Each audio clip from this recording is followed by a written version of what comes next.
know what I mean? Like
Well, good afternoon. It is great to welcome you to Oklahoma Baptist University. My name is Heath Thomas. I'm the president of OBU, and I am so thrilled to welcome you to Bison Hill. Listen, it is a great day to be here. We're going to have a wonderful afternoon, and just for orientation, how many of you, this is your first time on campus? Anybody? A couple of you? Okay, awesome. Well, welcome back to Bison Hill for all of you that came, and to the two that's your first time, welcome. This is great. We have a lot going on Bison Hill right now. Very excited to share that student population, this will be our third or fourth year of consecutive growth. We're up 17% in new students this fall. A lot of exciting things that are going on. This is my personal invitation to all of you. Next Friday at 10 a.m. 10 a.m. on the Oval, we'll do the ribbon cutting for Shawnee Hall. Shawnee Hall is named after our city and was built in 1915. It was totaled by the tornado of April 19, 2023, and we are going to be cutting the ribbon on that together. So you are all warmly invited to be a part of that. And as you can see, construction fencing all around the campus. We still have a lot to do, but it is an exciting, exciting time to be here. So with that, let me just say once again, welcome. And I'm going to lead us in a word of prayer and then the pledge. So if you don't mind, please bow with me.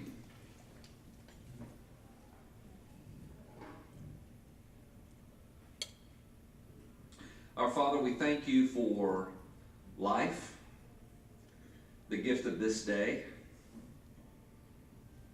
We thank you for friendship and common work and community. We ask that you would give us wisdom, compassion,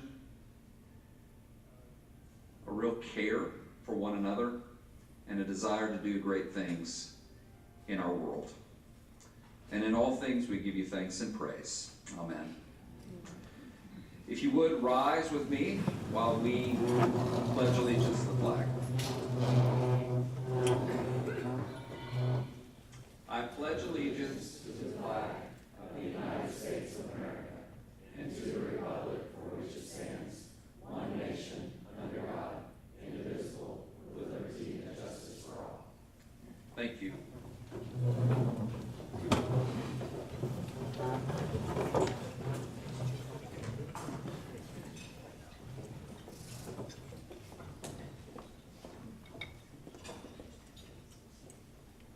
Hello, everybody.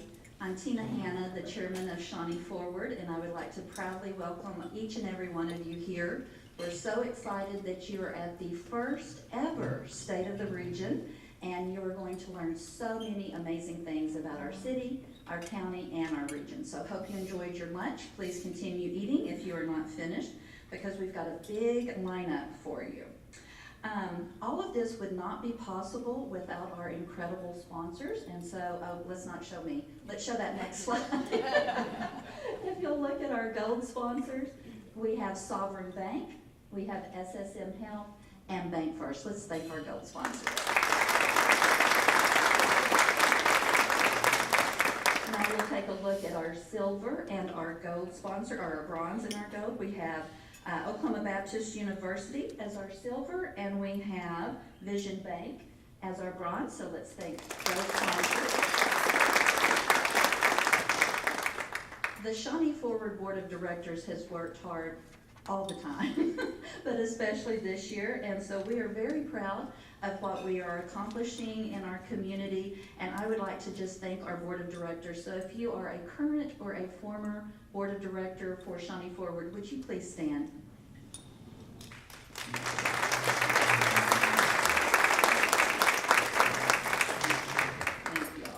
I'd also like to recognize some people in addition to our distinguished panelists that will be here with us, but we also have some others that we would like to just take a moment to recognize as well. We have CPN Vice Chair Ms. Linda Capps with us today. We have Representative Del Curbs with us today. City Commissioner Greta Schuler with us today. Did Greg make it in? Greg Rush? Okay, we thought that Greg might be with, well, wish he was here. And we have Marlon Banner, who is here representing Representative Stephanie Bice's office. Thank you. So in front of you, you have a program if you want to follow along in that. We do have a few changes to today's lineup. We found out yesterday afternoon that Mayor Stevens will not be able to join us, and then our city manager has a family emergency today. And so if you will keep Mark and his family in your prayers, we would appreciate that very much. But stepping in for Mark is our Vice Mayor and Ward 1 City Commissioner Daniel Matthews. Daniel's bio is not in the program, so he has asked me to read that to you. Okay. Daniel Matthews is a lifelong Shawnee resident and currently serves as the Executive Director of Community Market of Potawatomi County. For over 2 decades, Daniel has worked, well, that might be a strong word, has worked in the nonprofit sector. He last served as the Vice President of Finance and Operations at Family of Faith Christian University and is now the Senior Pastor there. He has also served as an executive pastor and led local ministry operations, as well as coordinating international work of the organizations in 16 countries. Outside of work, Daniel loves all things sports, travel, and I added drumming. Okay. So while Vice Mayor Daniel Matthews is coming to the stage, please bring your attention to the screens for a video from our gold sponsor, Sovereign Bank.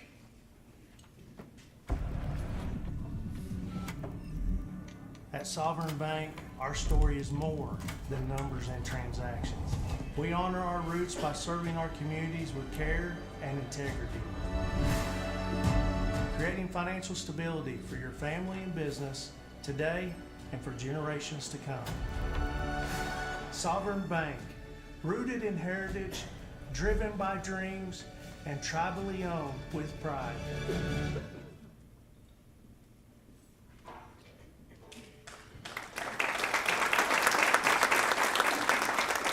Thank you to Sovereign Bank for all they do and for sponsoring today's event. I do want to give Tina a little bit of a hard time.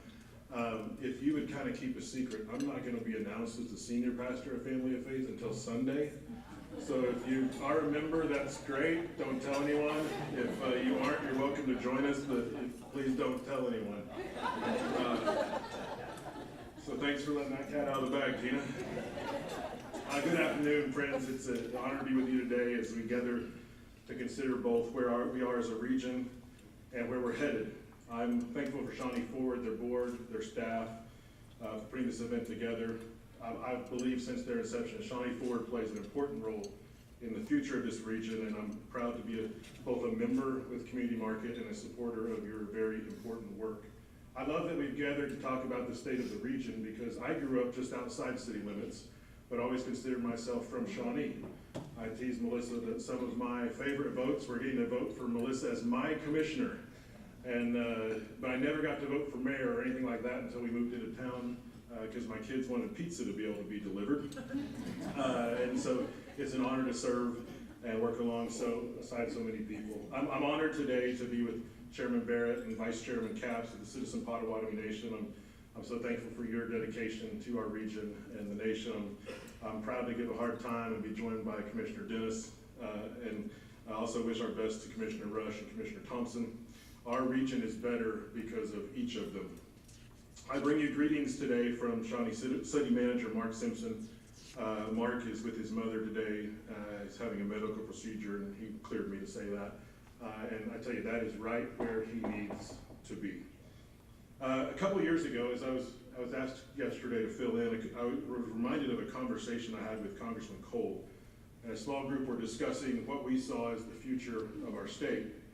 He began to talk about the amazing potential he saw in the state of Oklahoma, and because we had an advantage that if we could figure out how to take advantage of it, it could be a game changer for our state.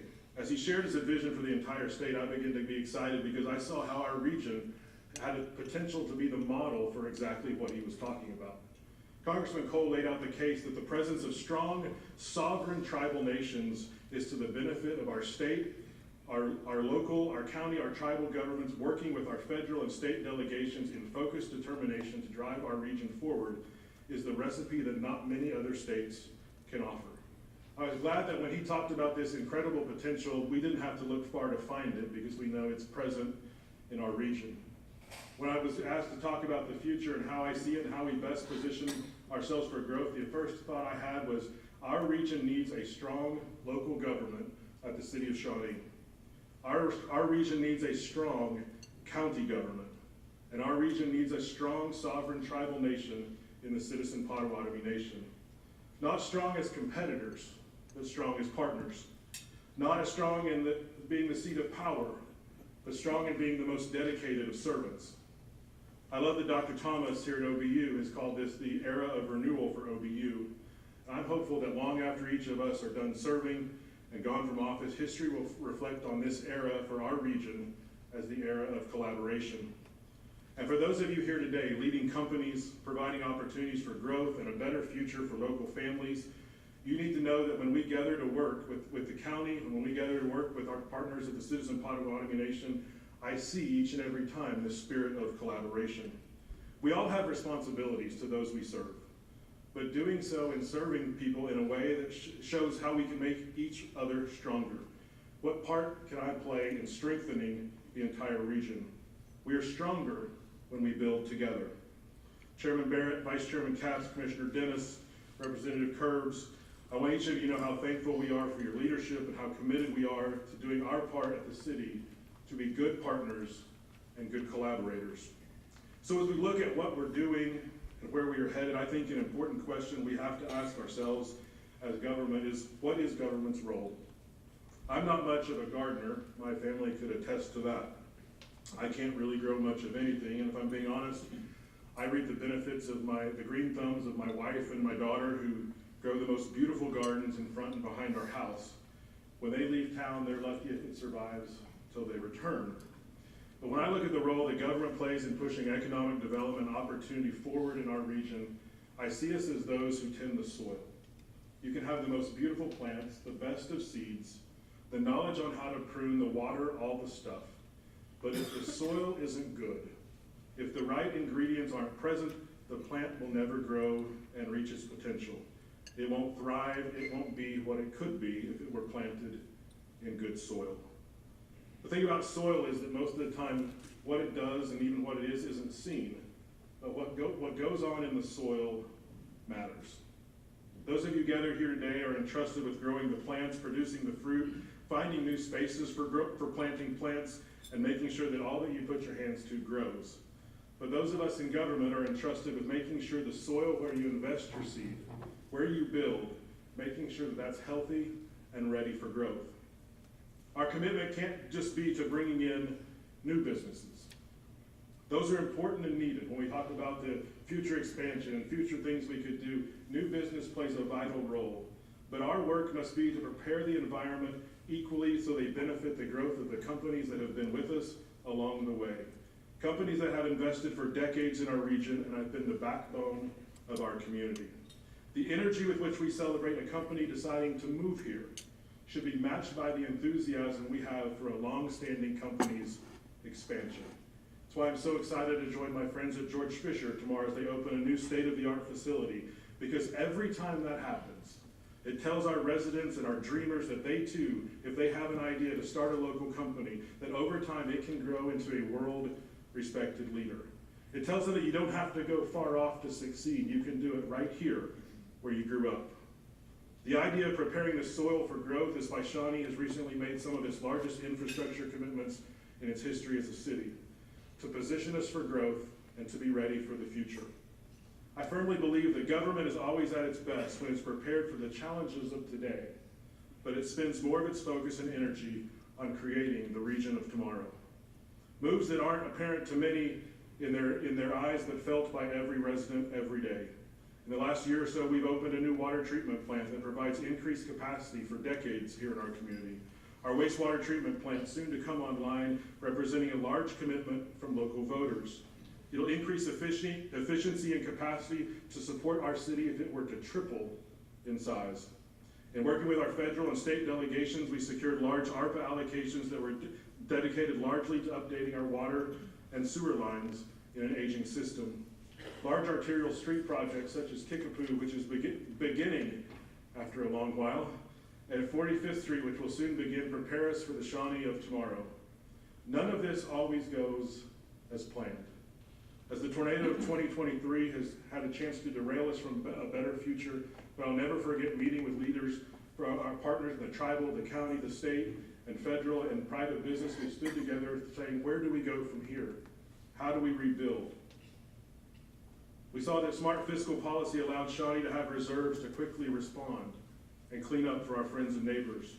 Current city management, who I'm so happy to support, is working diligently to not just patch what was, but ask what can be. And in turn, we're using millions of relief dollars that are coming into our community to create tens of millions of dollars of opportunity. At each new step, looking to work with our regional partners at the county and the Citizen Potawatomi Nation, along with our state and federal delegations, to ask, what can we do together? Along with strong infrastructure commitments, Shawnee is committed to building built environment spaces and components that attract young families and professionals to want to call this home. Nowhere is striving for the future more apparent than where we sit today. So privileged to get to say I live in the city where Oklahoma Baptist University is, and as Dr. Thomas mentioned, next weekend we'll gather back to celebrate the opening of Shawnee Hall, and so many, I think I signed up for dinner and a choir presentation. I signed up for it all. I often think of how fortunate we are as a community our size to have an institution such as OBU right here in our community, that we get to audition as a hometown for so many students over a 4-year period is an incredible advantage that we have. I'm in Shawnee because of OBU. My grandmother moved here in the late 60s, so her daughter could have an opportunity to go to college. My parents met in the basement of Shawnee Hall. They were married at Stubblefield Chapel. I grew up to be a towel boy with Coach Dav and the basketball team.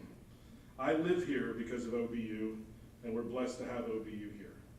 I say this not just as the vice mayor of Shawnee, but as a new OBU dad, which reminds me I need to pay a parking ticket of my daughter while I'm here on campus. I'm afraid they're going to tow my car for her indiscretions. Dr. Thomas, we thank you and Jill we're so thankful for your leadership. Leadership that through new programs such as engineering is preparing the next generation of skilled and innovative leaders of tomorrow. Dr. Thomas has called it the era of renewal for OBU, and for us may it be an era of collaboration. The success of our region will be determined by our commitment to this collaboration.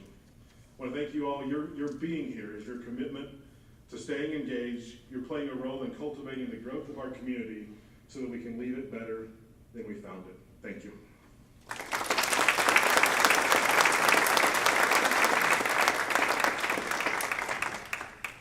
All right, Daniel, thank you so very much, and we so appreciate the partnership with the city. And I do apologize. When Crystal said follow the script, maybe that's what she meant, follow the script. All right, at this time, we would like to bring to the stage our other panelists. So if we could have Citizen Potawatomi Nation's Chairman, Rocky Barrett, and County Commissioner Melissa Dennis come up to the stage.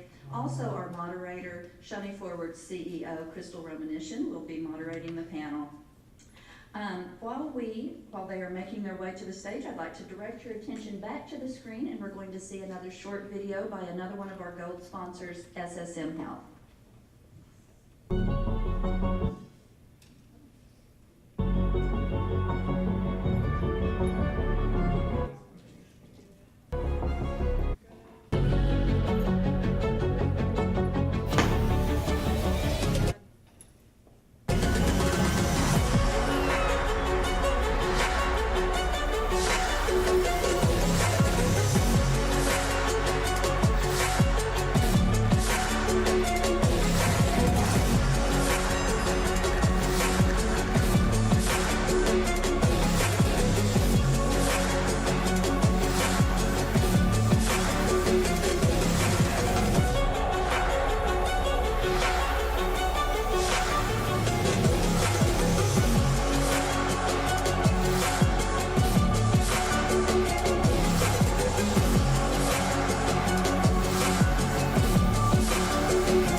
Thank you to SSM Health.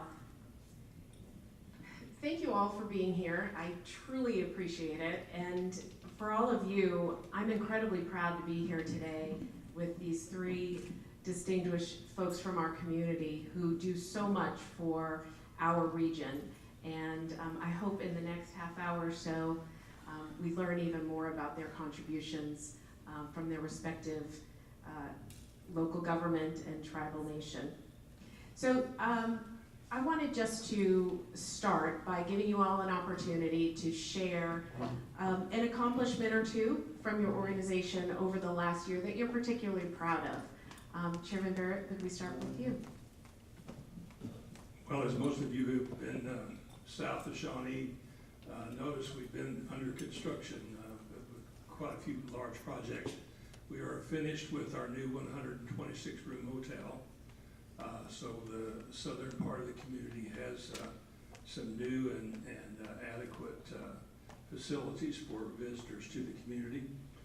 We've constructed a new casino to replace the old casino that was built in 1982.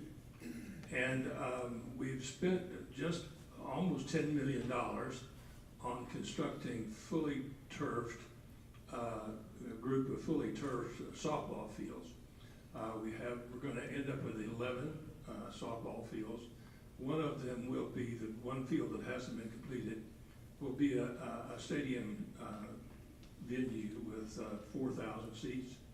So that will be sort of the crowning achievement of our attempts to create an environment that attracts people from around the state to our area. When we were told that the Olympic softball events were going to be played in Oklahoma City, and realizing that the Oklahoma City Hall of Fame fields, that only 4 fields over there, 3 of them are dirt. So it would seem that the Olympic Committee is going to be reaching out to the neighboring communities to find a place for this 106 teams that have softball teams, a place for them to play in order to get the elimination done. And it'll be more than ours, it'll be quite a few others involved. But we're hoping to be bidding for that play. We have an ongoing agreement with the Oklahoma Secondary Schools Association, and they regularly use our fields, and we have crowds of 1,000 to 2,000 on a regular basis. We are working to compete for the Division II girls college softball, ladies college softball. So we're going to try to make softball sort of the centerpiece of what we have to offer, in addition to our course has now been ranked in the top 10 public courses in the state. So we have a golf course available. We have a 24-lane Brunswick bowling center that I just made an offer to Oklahoma Baptist University to see if we could sponsor a bowling team for them to compete with the other colleges in the area. And we have, for those of you who don't know, over in McLeod, just below the dam, we have a two-track sporting clays facility and a skeet and trap range. So since skeet and trap are a very active sport in Oklahoma, the University of Oklahoma and Oklahoma State University and 5 other colleges have skeet and trap teams. We're hoping we can attract OBU into that area as well. A lot of our plans include OBU, because one of the things that we're a unique, I think, tribal government.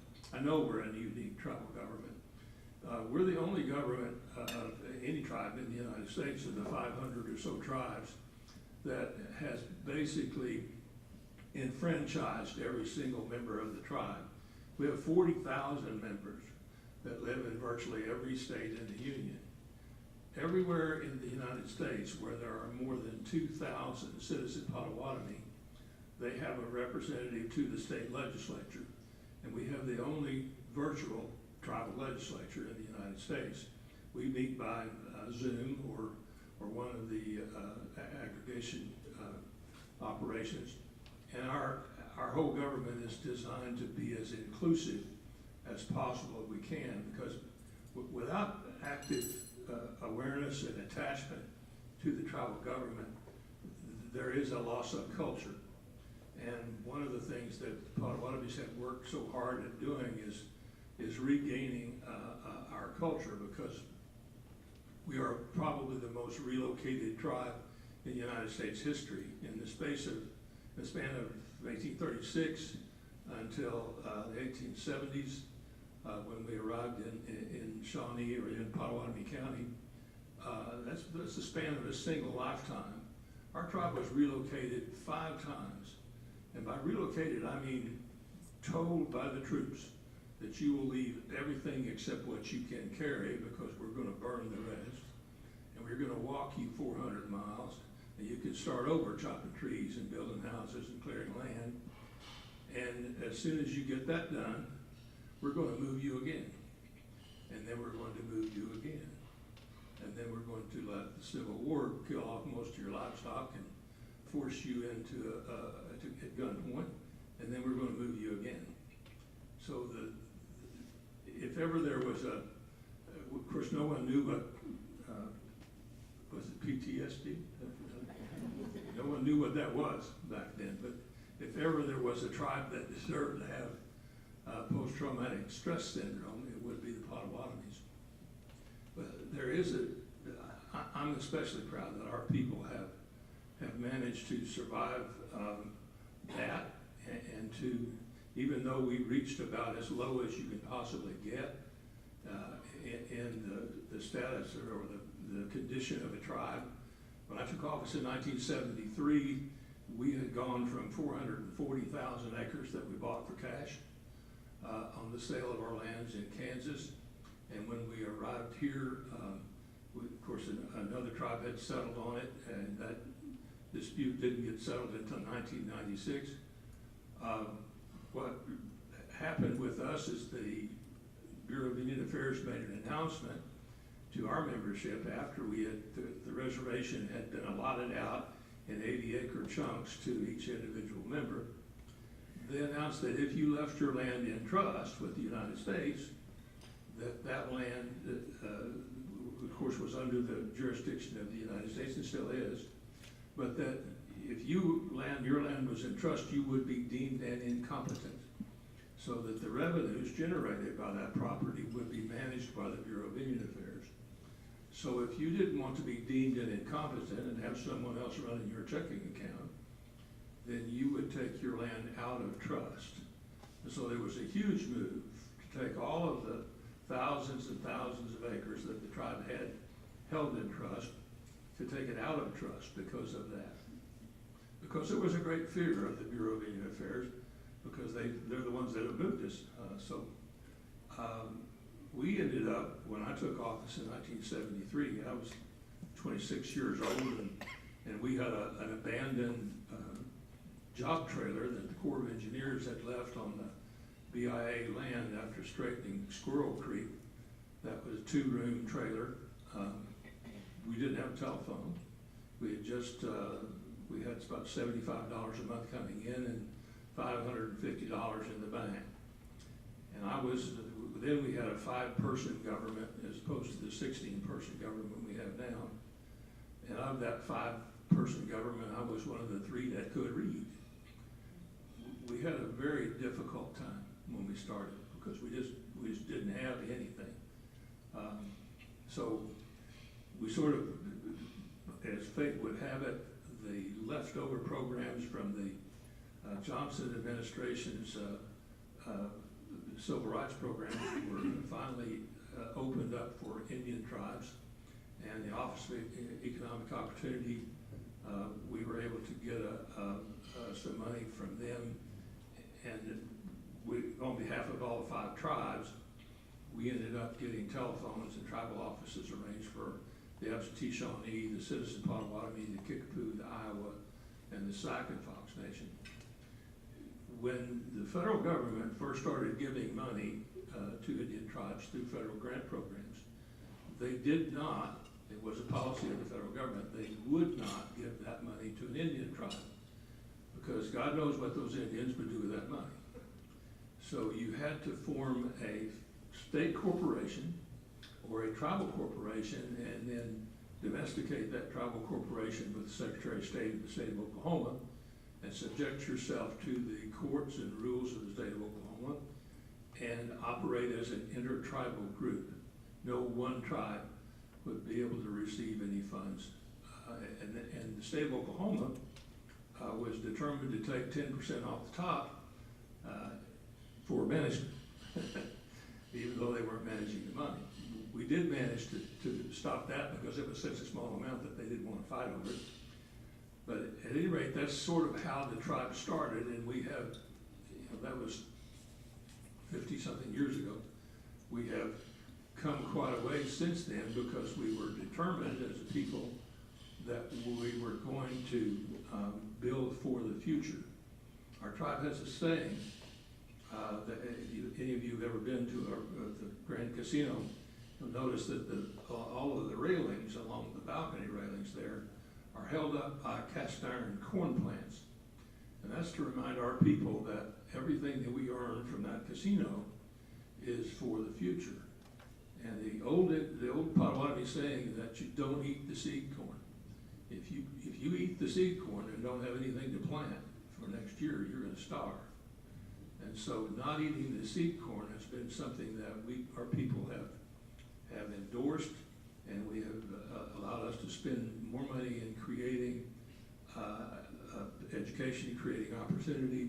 But more than anything else, we've been trying to create a community on the southern end of town that would round out the Oklahoma, the Tecumseh, Shawnee, Citizen Potawatomi area as a cohesive community. And we've done as much as, well, we've done hopefully as much as we possibly can to make that happen with the help of the county commissioners. Thank you very much. We were able to take over a failing rural water district number 3, that was originated down in Wanette. Unfortunately, the contractor that built the system for them didn't glue it together, just pushed the pipes together, rolled them off the ditch, covered them up, took the money, and left town. And it was leaking more water than it was delivering when we purchased it. It was in default on its loan with the Department of Agriculture.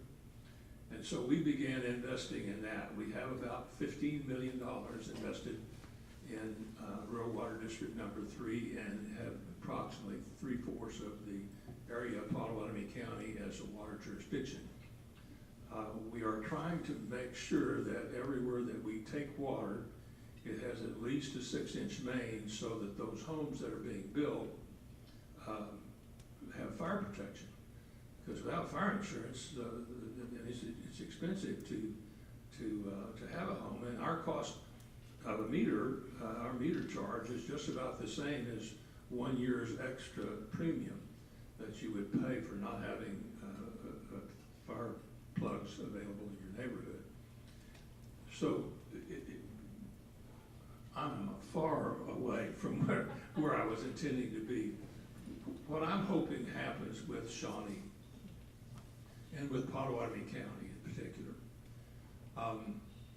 there are a number of things structurally in Shawnee that have baffled me. I was born here.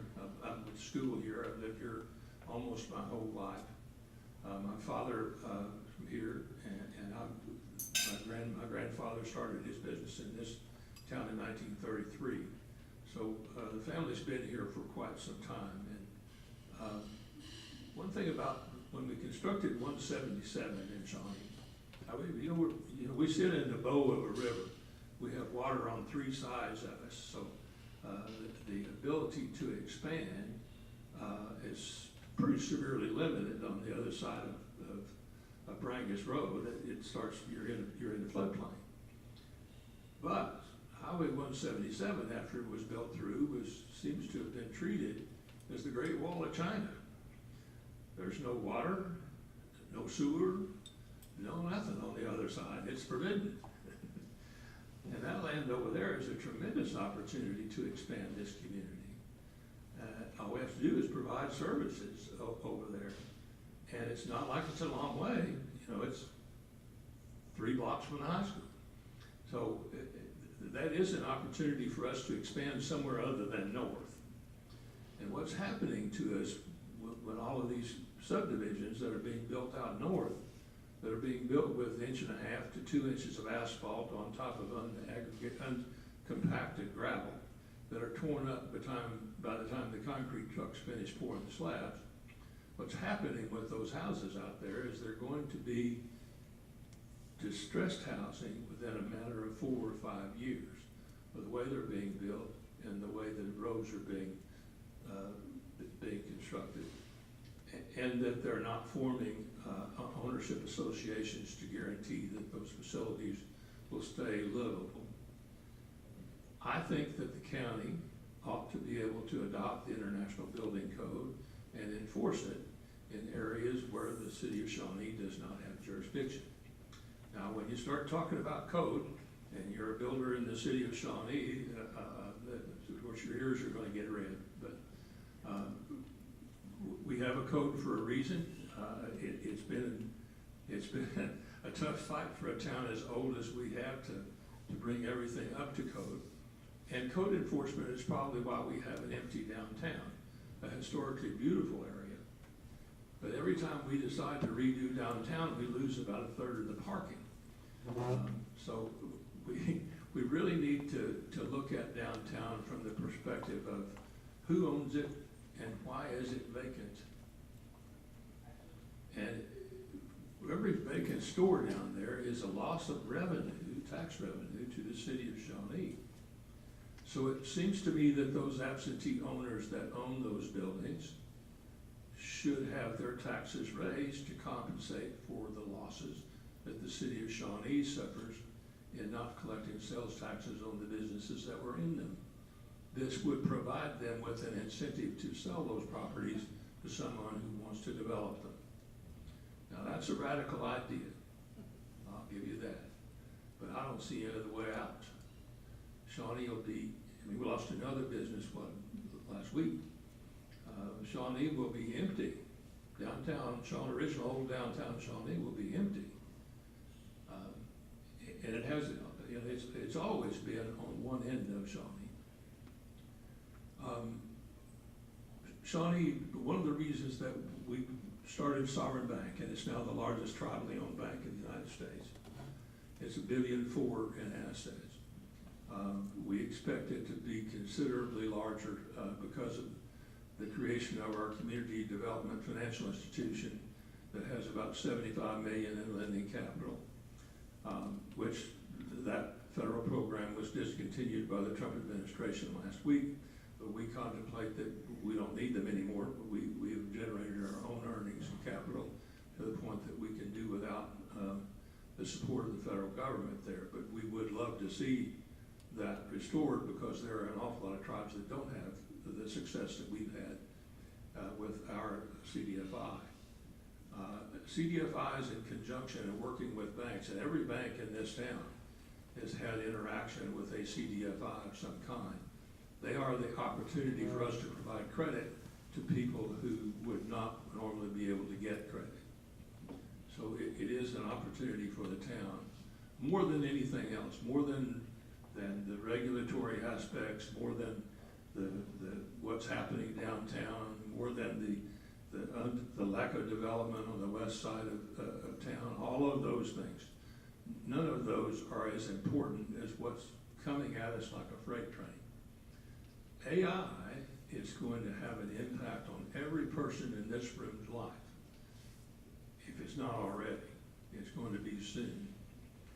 We have the blessing of having Oklahoma Baptist University here, who has the capability of putting us in step with the development of AI. But what OBU doesn't have, and what AI requires, is a tremendous amount of power. Now, this town sits halfway between Hera and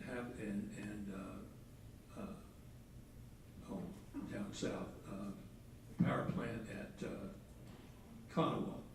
We're about halfway between Hera and Conowall, and we also have the Farmers Co-op big line coming through here. So there is a tremendous amount of power available in this area, but we don't have the infrastructure to take it off to provide it to Oklahoma Baptist University for a data center.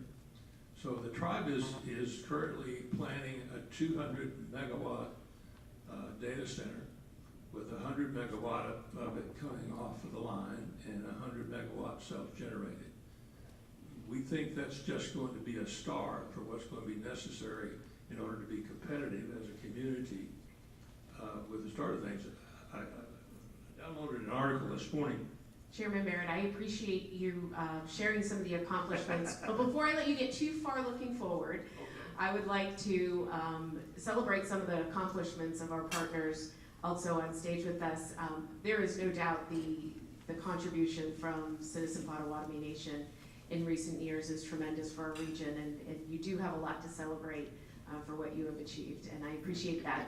Commissioner Dennis, could just hit me with that. Commissioner Dennis, how about an accomplishment or two that you are particularly proud of that the county has achieved? And you want me to follow that? Thank you, Chairman, for all you do. First of all, I'd like to welcome our county clerk, Rachelle, she's here. Our county assessor, Leona Satterfield, is here. And our treasurer, Betty Anderson. And our DA, Adam Pander, is here, and I'd like to welcome them.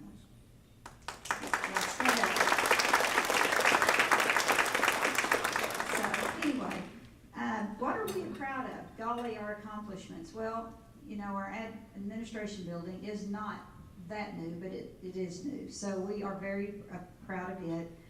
The rodeo this year went off awesome. This is our first year that the county has been in charge of the rodeo. With the push, and I saw that Joe Ford left, but with the push of Bill Ford, very hard push of Bill Ford, we now have the Veterans Memorial Museum, which is actually still the old law library. It is still a law library, but that is where our Veterans Museum is now. And a couple of weeks ago, I got to meet a 103-year-old vet, and I thought that was really nice. Ms. Capps was there as well.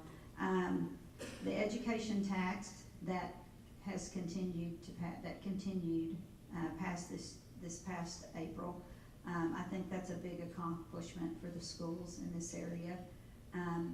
There's roads and bridges that we are attempting to fix, to connect the thoroughfares with the city, to alleviate some traffic off of Kickapoo, and hopefully redirect and get some more travel flowing down towards the Tecumseh area and that way. I know Abby and Greg, they couldn't be here today, but they've got some good major road projects that are going on as well. So those are just a few, and I know we'll get into more things as we go, but those are just a few things that we're very, very proud of. Thank you very much. Vice Mayor Matthews. I'll take 30 seconds. I think first I'm excited and celebrate, as talked about earlier, the commitment to infrastructure. It's hard to win an election talking about infrastructure. It's really easy to lose one when everything goes wrong. But really playing catch up, because we're behind the curve on infrastructure, both above and underground. And so our staff's real commitment to a plan that they're executing to really bring us current. We're about to open a new animal shelter, which is a big step for our citizens. The Fire Station 3 remodel is a big deal for us. The award-winning parks, quality of life initiatives that are happening. And I'll kind of echo Chairman Baird a little bit. Your comments on downtown, I don't think those policies are radical. I think they're common sense, and almost everyone you mentioned, the City of Shawnee is either pursuing or is enacting as we go. So maybe if they're radical, we're both radical.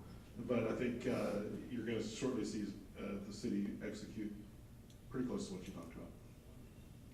Thank you. Also to you, Vice Mayor Matthews, is there a project or initiative that you feel has had the greatest impact on the residents and the businesses in the City of Shawnee? I think it's a lot of things to add up. I mean, obviously, the thing we hear about infrastructure. I think the collaboration we're seeing, I think Commissioner Dennis mentioned the rodeo and on our part, them taking the lead on that, and that's a big win for our area. And the wastewater treatment plant that passed with, I think, almost 80% of the vote when we knew we needed it. How do we fund it? We submitted to the public, which is, I think, a smart thing to do. Let them have a voice in the process. But it enables us. We could literally triple in size, and so it's not just thinking about how we fix today, but how we prepare for growth tomorrow. That's going to come online shortly. That's a huge win that I see. And I think it's important just to get out in front of those things, because everything does take some time to put into place. Sure. And in partnership with Shawnee Forward, we appreciate that, because we also know that economic development takes time. So working in partner and knowing those things are coming online helps us to be able to promote our community better for new investment, helps us talk with our existing businesses so that when they are looking to expand, we know that we have the capability here to make sure we can keep them in our community. So I appreciate that. Chairman Barrett, is there a single project that you have worked on in the last year that you really feel has had a big impact in our greater region? I know you mentioned a lot, and you've been working on a lot. Is there one you feel has had a single biggest impact? Well, of course, we built close to 50 new housing units. All of the facilities that we have, all of the housing that we have, all of our commercial facilities and our education, our entertainment facilities,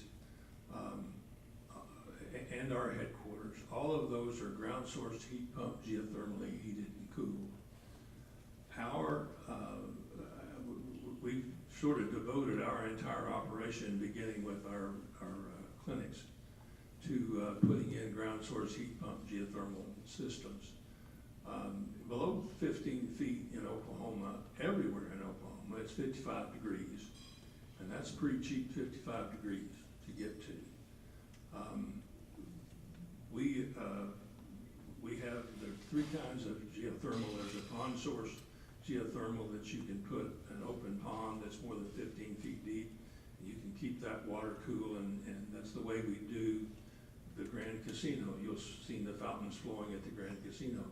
Underneath the parking lot at the Grand Casino, there are 400 holes with a loop in them of high-density polyethylene pipe that goes to the bottom and comes back up. that cools that water to 55 degrees, and that's pumped through a heat exchanger, a common heat exchanger. And that's what cools and heats the facilities there. Our elder housing, for instance, they're about 1,200 square feet per side, 2-bedroom elder housing. And they have good windows and they have spray insulation, but the key to them is that they're geothermally heated and cooled. They're total electric, and the average electric bill for a 1,200 square foot duplex is $35 a month. And that's quite a savings for folks that are on a limited income. I think that there is a huge potential for the city of Shawnee and for the Potawatomi tribe, who just built a brand new high-density polyethylene pipe extrusion manufacturing plant that makes everything from 1-inch to 48-inch high-density polyethylene pipe, that we built here and located here because the largest manufacturer of high-density polyethylene pipe fittings is George Fisher Company. And they are also the center where you would go to get training on how to assemble a high-density polyethylene pipe project, such as water lines like Rural Water District Number 3 is using, or a combined effort towards ground source heat pump geothermal. There are a number of ways that ground source heat pump geothermal can be used, but the way that I believe that to provide an incentive for builders to use that kind of program in Shawnee, some of that work can be done by code work. I think they've fixed the issue about not being able to drill a hole in your front yard. You can't put a water well in your front yard, but a geothermal hole is not visible. It's under the grass. So you can do that, but what I would like to see happen is in some of the more dense neighborhoods in this area, we can take a horizontal drill, like we used to bore under the highways for the water district, and go horizontal from the alleyway in the back of one house, under the yard, go down to 20 feet, so you're below all the utilities, go under that yard, under that house, under the street, under the house across the street, and into their alleyway, come up and go over 50 feet and drill another one, and lace the entire neighborhood with geothermal lines and loop them into a utility that the city provides for people to tie their heat pump onto and utilize the heat loss capability of a city-owned facility and charge for it, just like you charge for water. And the equipment's here, and the pipe is here, and the willingness is here.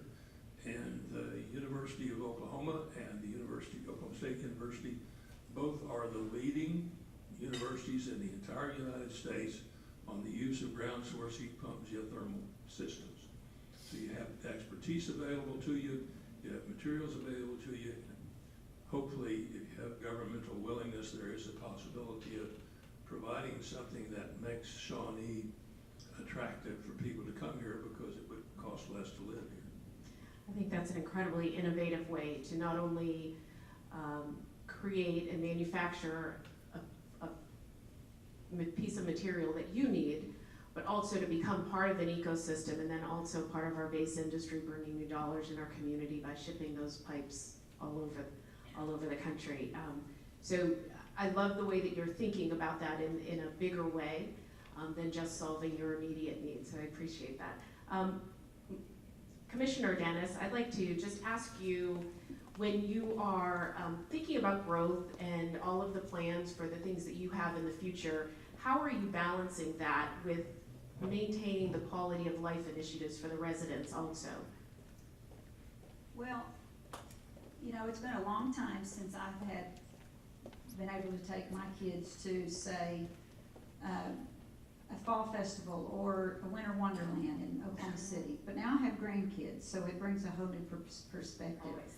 So I have been real big into what can we do here that we don't have to take our kids and grandkids to Oklahoma City or to Sapulpa or to Ada, wherever, you know, to let them see the winter wonderlands, let them have the pony rides, let them sit on Santa's lap, whatever that, you know, looks like.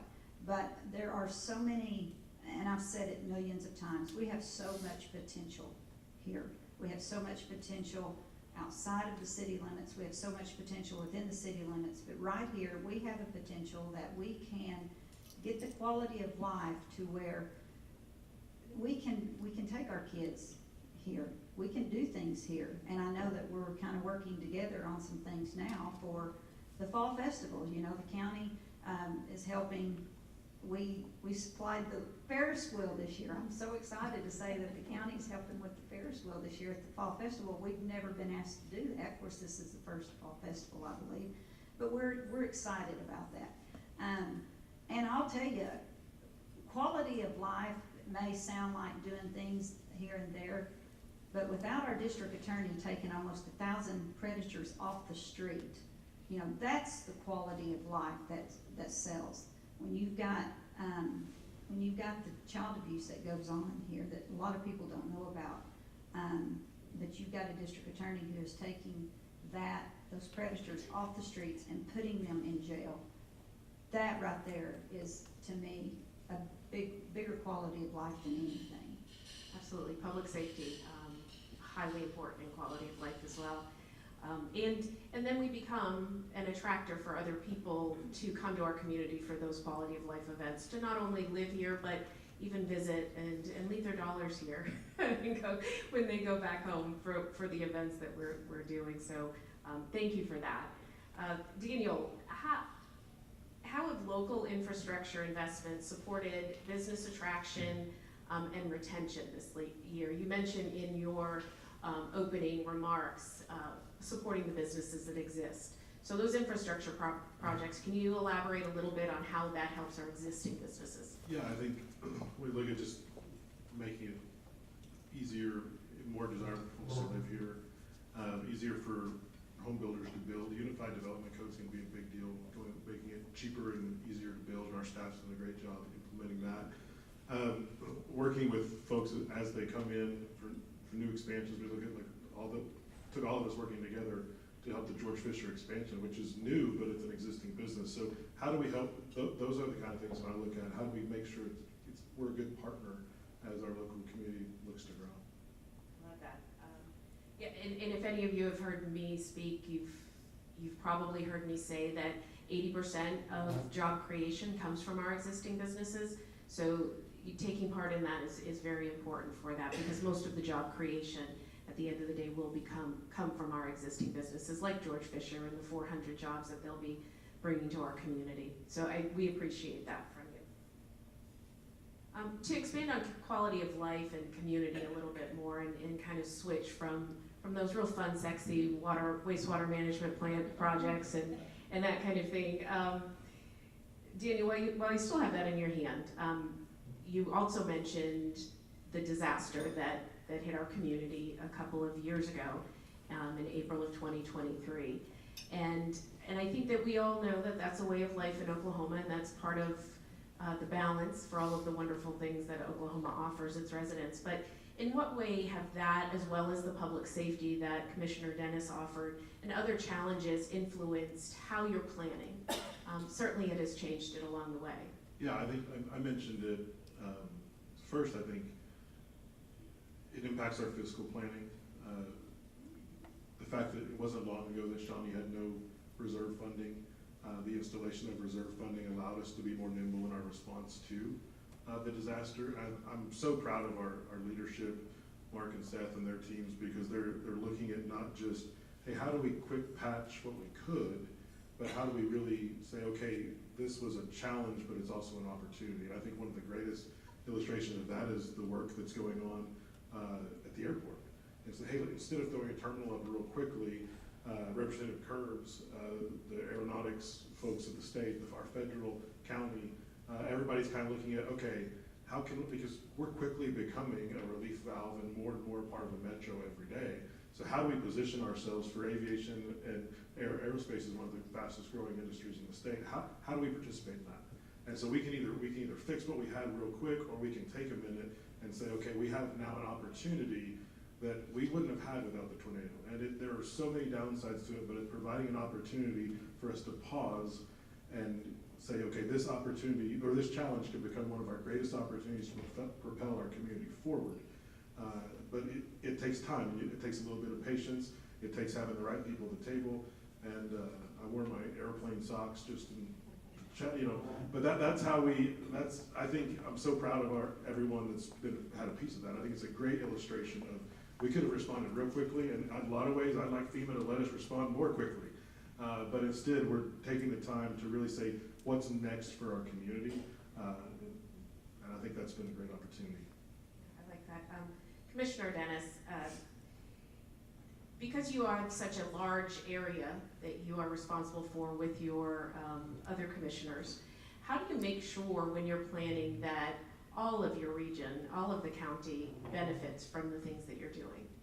That's just the job. I mean, you're not elected to take care of, I'm not elected, the people in my district elect me, but I'm not elected just to take care of that district. I'm elected to take care of this entire county.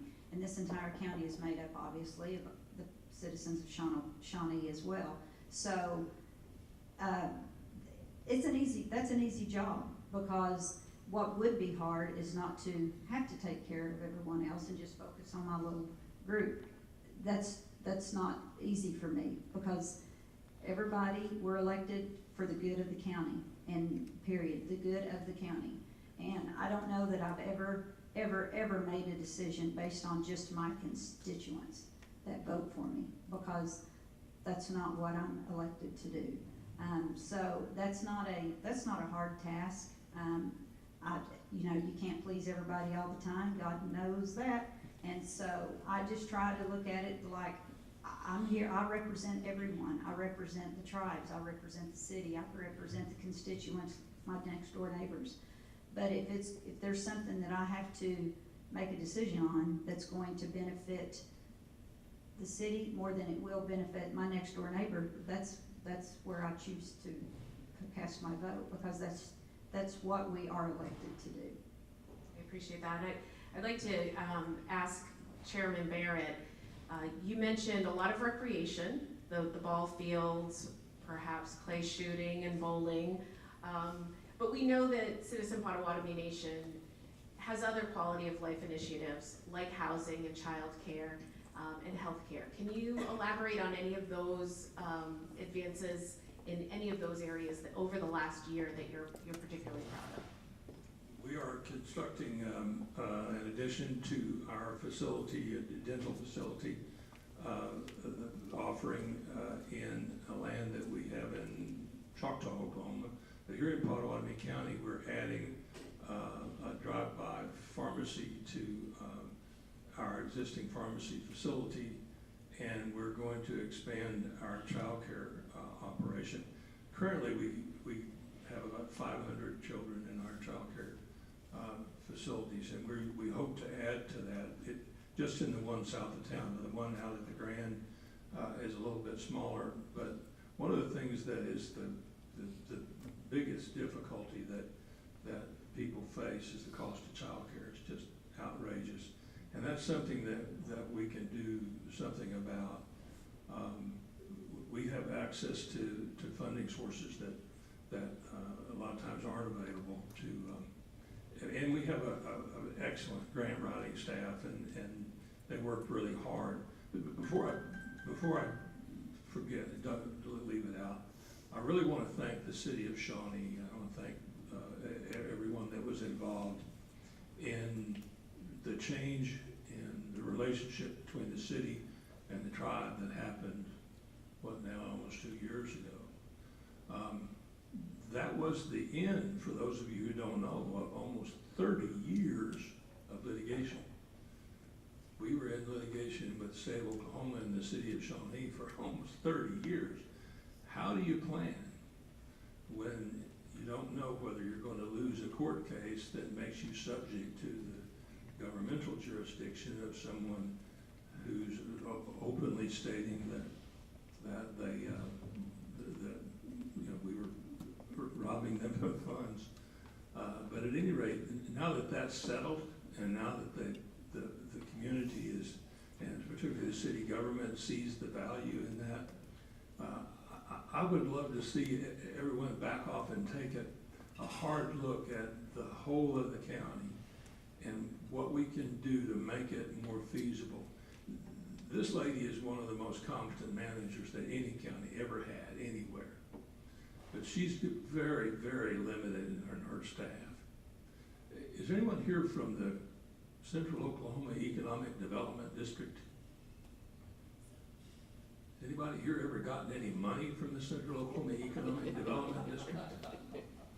Anybody ever know anyone who got any money from the Central Oklahoma Economic Development District? Well, everyone else in the state that has an economic development district is getting money from the federal government. We're not. So I'd like to see, we can't do anything about it, but I'd like to see someone fix that. Because I would love to work with them. If there's nothing more irresistible to a federal grant manager than a combined tribal state entity application.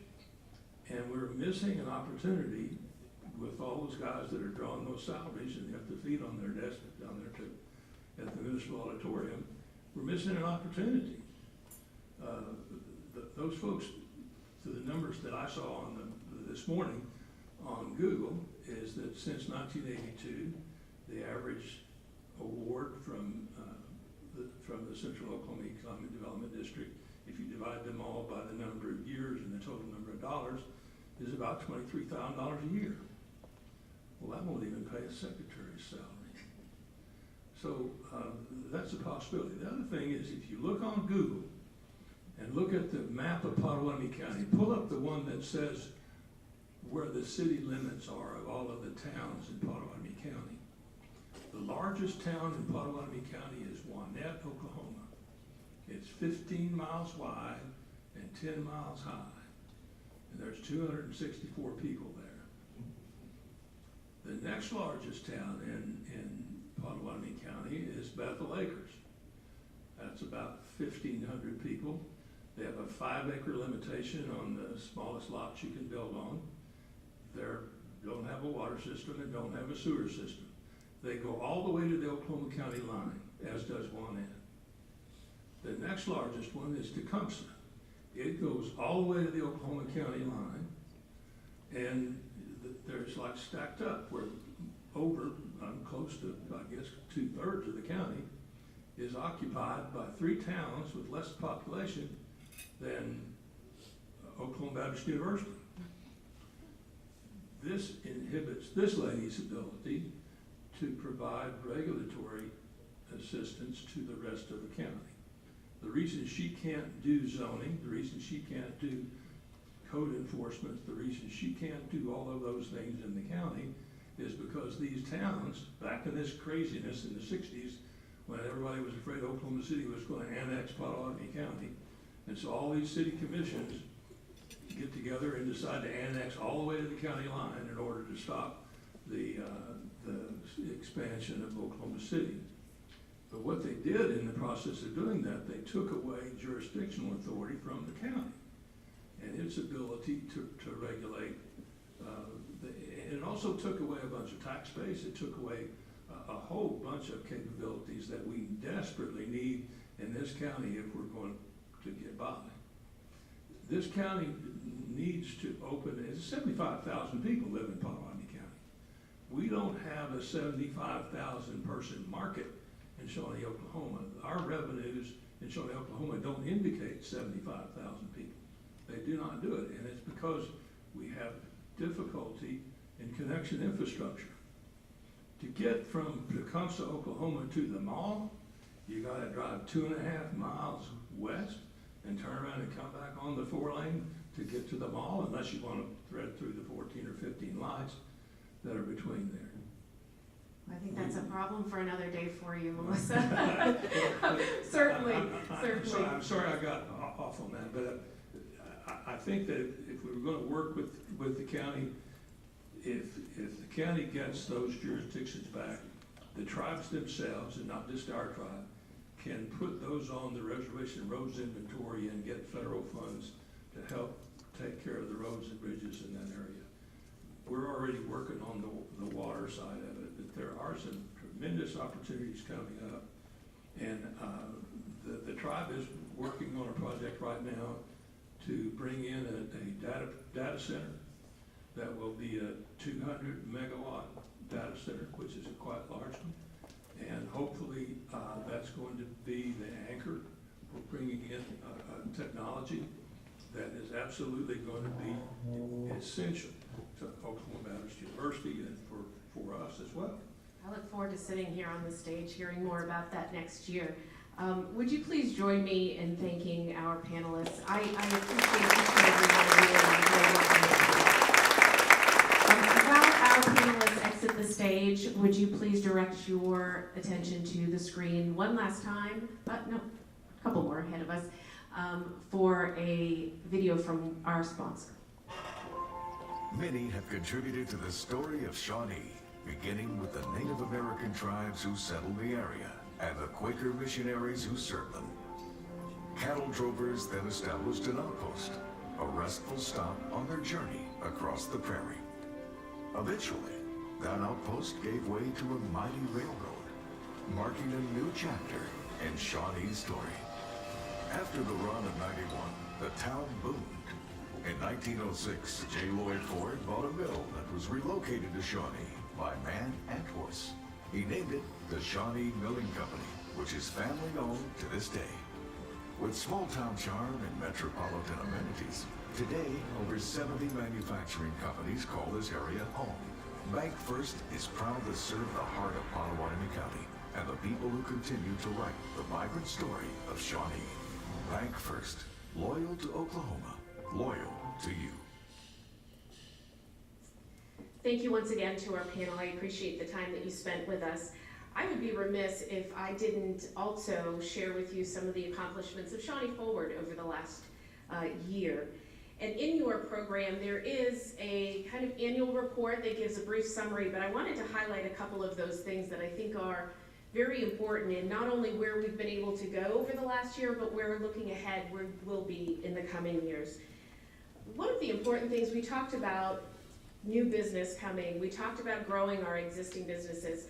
I'm really proud to say that over the past year, Shawnee Forward has added 43 new members to our membership. We've celebrated with 12 ribbon cuttings.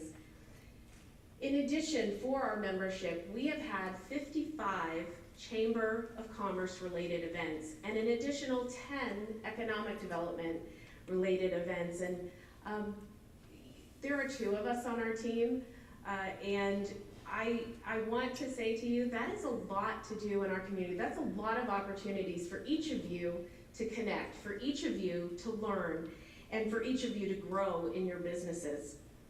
And I'm very proud of the work that we've done to reestablish our programming. We've talked a little bit about the tornado a couple years ago, and there is no doubt that everyone in this room was affected in some way or another, and Shawnee Forward was one also. And because we really needed to support the community in that moment, we worked hard since then to make sure we were also bringing back the programming that existed prior to the tornado. Leadership. It's incredibly important for communities to build leaders. We have amazing leaders existing in our community, but they will be stepping down, and we need new leaders to come behind them and to do the work of all of our organizations, of all of our businesses. I'm proud to say that leadership graduated class 38 this last year and now has nearly 600 alumni who have gone on to take leadership roles in our community. And that's great for this community to know that we're cultivating leaders for tomorrow. In addition to that, our young professionals, Potawatomi County Young Professionals Committee, has done community projects in this community over the last year. They have joined with mentors to build relationships so that they know there is a place for them. And we have offered them personal development so that when they are ready to step into a leadership role, they are prepared and our community has the strong leaders it needs. And also, in regard to our students that exist in the community, not just at OBU, but our neighbors, Seminole State College, We know that keeping that talent here in our community is important, and we were very proud that this past year we started our first Shared Plates, Shared Futures event, where we connected students with businesses so that they could see the opportunity and they know that there's a place for them in this community after they're done with our education. It's incredibly important that we keep creating that talent so that the businesses that need to expand have the workforce they need, so that the new investment coming to our community has the workforce they need as well. So we're really proud of that leadership development that we've been doing. In regard to advocacy, being the voice of your businesses is incredibly important to Shawnee Forward. We know that there are issues that come up for each of your businesses throughout the year, and for the very first time, we created a legislative priority list that we took to the Capitol and we shared with our legislators on your behalf. That was based off of surveys that we asked you what was important to you in the coming year, so that they knew that looking into their sessions. We teamed with the Tecumseh Chamber to offer legislative luncheons to connect you directly to your legislators so you could speak to them on behalf of you and your business and your families here. In addition, we also created an advocacy guide so that each of you have the tools that you need if you choose to go to the Capitol and advocate on your own behalf. That is available both in print and on our websites. If you haven't seen it and you're interested, please make sure you go do that. It's a very important piece of knowing that you have a voice with your legislator and you have a connection to the Capitol directly. Shifting a little bit over to manufacturing, one of our largest base industries is manufacturing. And our manufacturers are incredibly important to us. They bring new investment, new dollars into our community by exporting the goods that they create and manufacture. We have a manufacturers coalition who met multiple times over the past year. We took them to see the Tulsa ports. We also took them to the Oklahoma Manufacturing Alliance's new Advanced Manufacturing Center, so that they could see opportunities and they could grow their businesses in ways maybe they hadn't known possible before through innovation and also through the use of the ports to export their goods to areas that they may not have access to now. We want to grow our businesses, and those manufacturers are very important to our community's growth. And then direct investment. Shawnee Forward wants to be an organization that invests in our community, because we know that people want to invest in communities when they invest in themselves. And so over the past year, we have invested directly into our community. You heard Chairman Barrett talking about childcare. That's incredibly important to our community. Childcare is one of the barriers to people being able to work. And so workforce development being a core initiative of Shawnee Forward, we stepped into when we saw an opportunity for a grant that could give our businesses and each of you an opportunity to support your employees through a childcare grant. There is some information in front of you. There's also a QR code. There's a lot of information online, but each of your employees could potentially receive up to $5,000 to contribute to their childcare expenses. We know that being able to support our businesses and helping them fill the gap that they need with their workforce is very important, and we're proud of that opportunity to be able to step into that space and do that for them. We also, in talking about recovery after the tornado, we saw an opportunity this past year also to be able to support some of our businesses who had not been able to recover since the tornado and offer them grants to improve the facades of their businesses, so that as you walk down through that area that had been hit by the tornado, if you had not had the opportunity or the funds to repair your business, we wanted to help out with that as well. We continued our Pathways to Professions program, making sure that our children in our schools know the career opportunities that exist right here in this community, that they don't have to leave to find a good career and have a great life. And we also stepped into making sure that that quality of life and the retail available in our community is abundant for the residents and to attract new people coming into our areas and wanting to not only live here, but also to come from other areas to shop. And we have secured a retail recruitment firm to help us with that. And we hope if you'll at the Eggs and Economics breakfast next week, you'll hear a little bit more about our retail recruitment. And happy to share that as we have new news coming up in the coming months. Again, people want to invest in the communities they live in. But people want to invest in communities that invest in themselves. And so we want to continue that, and I'm looking forward to the next few months being able to share more with you how we can improve our community together. You heard 3 different organizations, local government, county government, and tribal government, talking about ways that they're all working towards that, and I appreciate the partnerships that they have. Is there anyone here that likes jigsaw puzzles? I like jigsaw puzzles. And I think a lot of economic development is like a jigsaw puzzle. And over the past couple of years, since I have been at Shawnee Forward, I've been working on that frame. That's what I generally do first when I do a jigsaw puzzle. I find all those edges and create the framework of the jigsaw puzzle. Each of you is a piece in that jigsaw puzzle. We all take part in that framework. And once that framework is done, the next thing that I generally do is I stand the cover up so that I can see the picture, and that's the vision that we all have for this community. And in order to put those pieces together, to finish that picture, we need to continue to work together. I appreciate the partnerships with each of you that we have in this room. We have strong partnerships both in education, in business, and in other areas that all contribute to our economic well-being and the way that we can keep our community thriving here in Potawatomi County.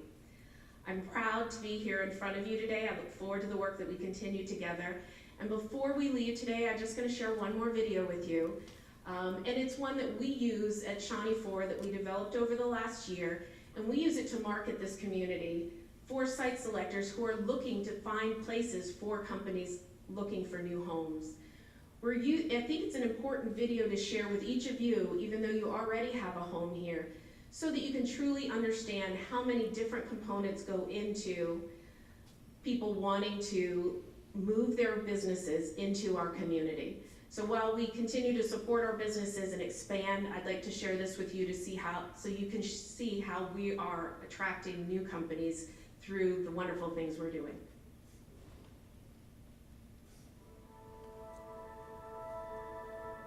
Well, growing up in Shawnee, I've seen a lot of changes. But one thing that's stayed constant is the people here are warm and welcoming and just always supportive of a business like ours. A lot of changes. We're on the south side of downtown Shawnee, and so we've seen town move to the north. We've seen expansion of manufacturing, expansion of retail, but for us, the constant has always been the people and the leadership of the city. That's always been great to work with. It's a place where you can come and you can make friends quickly. You can get entrenched in the community. If you give to the community immediately gives back. I've just seen a lot of reciprocation that way. I think one of the best things about Shawnee, and as far as the businesses around, is most of us are close enough to each other, we know each other, and we bounce ideas off each other. Having groups like our Manufacturers Coalition and things like that, most of us are able to speak to each other on a personal level, so it's nice when you kind of know your neighbor and you can work with them on projects and those type of things, so it's just a really great place to live. It's been really cool to see the growth in economic development here in Shawnee, just the focus and the intentionality to help businesses, and especially small businesses and startup businesses, that we're really trying to bring just more small businesses to the area, because whenever small businesses move to Shawnee, everybody wins because of it. I think it's a great place for an entrepreneur because we are not a metropolitan area, so it costs less to get started here. And then knowing that all of the customers here are saying, every time I wanted something like this, I had to drive to the city. So a lot of people here really, really appreciate when you bring something with your whole heart and open something that otherwise they would be traveling for. There is a market for it here. Shawnee is a great place. I've lived here over 50 years. We are very small business friendly. We want to bring everybody in that wants to come in, and we're wanting to do everything we can to make the process as easy as possible and quick as possible. Because in business, time is money, we realize that. If you're looking for a new opportunity, you want to try something out, bring it here. We'll give you a shot and work with you and get whatever it is that you need to come here and make a claim here. I think Shawnee is extremely collaborative. When we are working with business and industry, what we try and do is find out from them what their needs are now and then maybe what their need to grow might be. And so we will sit across from them and talk to them about creating customized training for their employees, either to take employees that they may have at an entry level and upskill, or to train them for maybe new positions that they have coming within their business and industry. We are situated right on Interstate 40, right near I-35.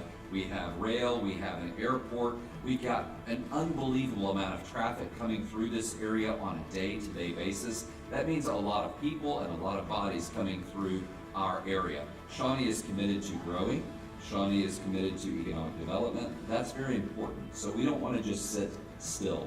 If you are entrepreneurial and excited about recruiting, interning, these students, man, they want to work and they want to do a great job. So this is a great, great place to be. So I've got 3 children, and growing up in Shawnee and raising them in Shawnee, the quality of the parks has always been good, but it has just flourished in the last couple of years. Our downtown park, which is a few blocks from the mill, has a new concert venue and great splash pad and areas for children. Kids Space Park across town has just been remodeled in the last couple of years. So the community is really investing in families and also investing in sidewalks, which really helps connect neighbors and connect other businesses with us.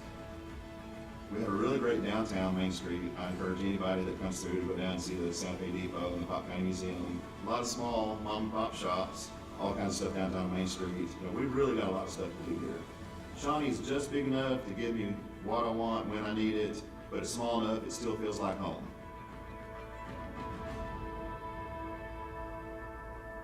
That'll make you want to come here, right? I love that video. I think it sums up Potawatomi County so well, and I'm very proud to present that to site selectors to market our community. I want to thank once again our sponsors. Thank you to OBU for hosting us here, and I hope all of you have a great day. Thank you all for being here.